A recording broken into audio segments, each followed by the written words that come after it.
എല്ലാവർക്കും steel the ഫ്ലേവറിലേക്ക് സ്വാഗതം. ഇന്ന് നമുക്ക് ഗോബി മഞ്ചൂരിയൻ എങ്ങനെയാണ് ചെയ്യുന്നതെന്ന് നോക്കാം.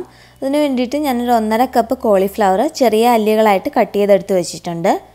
ഇനി നമുക്കിത് ഉപ്പും മഞ്ഞൾപ്പൊടിയും ഇട്ട് തിളപ്പിച്ച വെള്ളത്തിലോട്ട് ചേർത്ത് കൊടുക്കാം. ഈ കോളിഫ്ലവർ ചേർത്ത് കൊടുത്ത് അപ്പം തന്നെ നമുക്ക് തീ അങ്ങ് ഓഫ് ചെയ്യണം.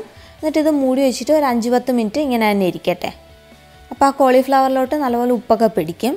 നമ്മൾ ഈ മഞ്ചൂരിയൻ ചെയ്തെടുക്കുമ്പോൾ നല്ലൊരു ഗ്രേവി കിട്ടാൻ വേണ്ടിയിട്ട് 1 ടീസ്പൂൺ കോൺഫ്ലവർ ഒരു 1/2 കപ്പ് വെള്ളത്തിൽ നല്ലപോലെ മിക്സ് ചെയ്ത് മാറ്റി വെക്കാം.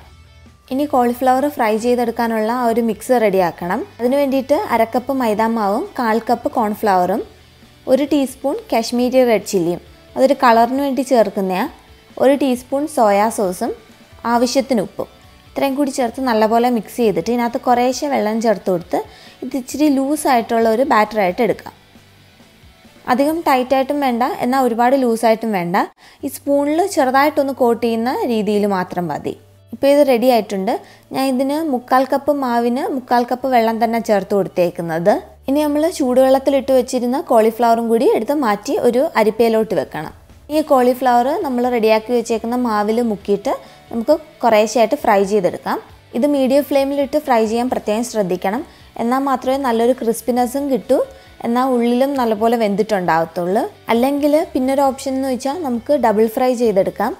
ആദ്യം ഒന്ന് ഫ്രൈ ചെയ്തിട്ട് അതൊരു ചെറുതായിട്ടൊന്ന് മൂത്ത് വരുമ്പോൾ തന്നെ കോരി മാറ്റി വെച്ചിട്ട് ഒന്ന് തണുത്ത് കഴിയുമ്പോൾ ഒന്നും കൂടി ഒന്ന് ഫ്രൈ ചെയ്തെടുക്കാം. ഞാനിപ്പോൾ ഒരു വട്ടം മാത്രമേ ഫ്രൈ ചെയ്തെടുക്കുന്നുള്ളൂ. ഇപ്പോൾ ആദ്യത്തെ ബാച്ച് റെഡി ആയിട്ടുണ്ട്. നമുക്കിതുപോലെ ബാക്കിയെല്ലാം ഫ്രൈ ചെയ്ത് വെക്കാം.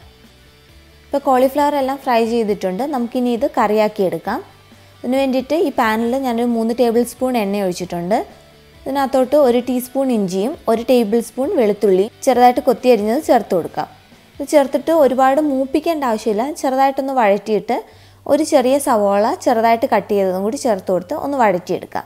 ഇപ്പോൾ ഉള്ളി ചെറുതായിട്ടൊന്ന് വഴണ്ടിട്ടുണ്ട്. ഇതിനകത്തോട്ട് ഇനി സോസുകളൊക്കെ ചേർത്ത് കൊടുക്കാം. 2 teaspoon soya sauce, 1 table spoon tomato ketchup, 2 teaspoon red chilli sauce, 1 teaspoon Kashmiri red chilli അത് കളറിന് വേണ്ടി ചേർക്കുന്നതാണ്, 1/2 ടീസ്പൂൺ വിനിഗർ, 1/2 ടീസ്പൂൺ പഞ്ചസാര. പഞ്ചസാര നമുക്കൊരു മധുരം വേണമെങ്കിൽ മാത്രം ചേർത്താൽ മതി, ഇല്ലെങ്കിൽ ചേർക്കണമെന്നില്ല. ഇനി സോസ് എല്ലാം കൂടി നല്ലപോലെ മിക്സ് ചെയ്ത് കൊടുത്തിട്ട് നമുക്കിനകത്തോട്ട് ഒരു 1/4 കപ്പ് ക്യാപ്സിക്കം ക്യൂബ്സായിട്ട് കട്ട് ചെയ്തതും 1/4 കപ്പ് ഉള്ളി ക്യൂബായിട്ട് കട്ട് ചെയ്യും കൂടി ചേർത്ത് കൊടുത്ത് ചെറുതായിട്ടൊന്ന് മിക്സ് ചെയ്യുക. ഇതിനകത്തോട്ട് നമ്മൾ മിക്സ് ചെയ്ത് വെച്ചേക്കുന്ന കോൺഫ്ലവറിൻ്റെ മിക്സും കൂടി ചേർത്ത് കൊടുക്കുക. വളരെ ചെറിയ തീയിൽ വെച്ച് കൊടുത്തിട്ട് വേണം ഇത് ചേർത്ത് കൊടുക്കാനായിട്ട്. ഇത് ചേർത്ത് കൊടുത്തിട്ട് ഇതിലൊരു തിള വരുന്നിടം വരെ വെയിറ്റ് ചെയ്യാം. ഇപ്പോൾ ഇത് നല്ലപോലെ തിളച്ചിട്ടുണ്ട്. തീ ഇച്ചിരി കൂട്ടി വെച്ചിട്ട് നമുക്കിനകത്തോട്ട് കോളിഫ്ലവർ ചേർത്ത് കൊടുക്കാം. ഗോബി മഞ്ചൂരിയൻ നല്ല ഡ്രൈ ആയിട്ട് വേണമെന്നുണ്ടെങ്കിൽ കോളിഫ്ലവർ ചേർത്ത് കൊടുത്തിട്ട് ആ ഹൈ ഫ്ലെയിമിലിട്ട് തന്നെ കുറച്ച് നേരം നല്ലപോലെ ഒന്ന് മിക്സ് ചെയ്തുകൊണ്ടിരിക്കുക. ആ ഗ്രേവി ഒന്ന് ഡ്രൈ ആവുന്നിടം വരെ. ഞാനിപ്പോൾ കുറച്ച് ഗ്രേവിയുള്ള ടൈപ്പാണ് ചെയ്യുന്നത്. അപ്പോൾ ഈ കോളിഫ്ലവർ ചേർത്ത് കൊടുത്തിട്ട് ഇതിലൊരു തിള വരുമ്പോൾ തന്നെ ഞാൻ ഗ്യാസ് ഓഫ് ചെയ്യുകയാണ്. ഇനി ഇതിനകത്ത് കുറച്ച് സ്പ്രിംഗ് അണിയനും കൂടി ചേർത്ത് കൊടുക്കാം. അപ്പോൾ നമ്മുടെ ഗോബി മഞ്ചൂരിയൻ റെഡി ആയിട്ടുണ്ട്. എല്ലാവരും ഈ റെസിപ്പി ഒന്ന് ട്രൈ ചെയ്ത് നോക്കുക. ഇഷ്ടപ്പെട്ടാൽ ചാനൽ സബ്സ്ക്രൈബ് ചെയ്യാനും വീഡിയോസ് ലൈക്ക് ചെയ്യാനും കമൻറ്റ്സ് അറിയിക്കാനും മറക്കരുത്. താങ്ക്